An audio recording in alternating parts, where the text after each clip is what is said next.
ಅಲ್ಲ ನೋಡಿ, ಅದೇ ಹೇಳಿದ್ದು. ಅದಕ್ಕೆ ನೀನು ನೋಡೋ ನೋಟ ಕರೆಕ್ಟ್ ಆಗಿರುತ್ತೆ. ಅದು ಶೀರ್ಷಾಸನ, ಒಂದು ಯೋಗಾಸನದ ಭಂಗಿ ಅದು. ಅಂದ್ರೆ ಶೀರ್ಷಾಸನ ಈ ಸೀನ್ ಇರೋದ್ರಿಂದಾನೇ ಅದನ್ನ ಆತರ ನಿಲ್ಸಿರೋದು. ಅದೊಂದು ವಿಶೇಷವಾಗಿರುತ್ತೆ ಅಂತ ಅಷ್ಟೇ.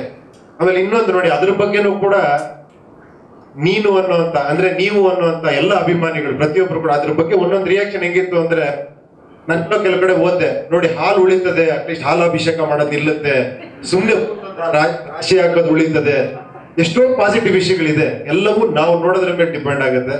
ಸೊ ಈ ಸಿನಿಮಾನು ಹಂಗೆ ಇರುತ್ತೆ, ನೀವ್ ಹೆಂಗ್ ನೋಡ್ತೀರೋ ಹಂಗೆ ಕಾಣಿಸುತ್ತೆ ಸಿನಿಮಾ.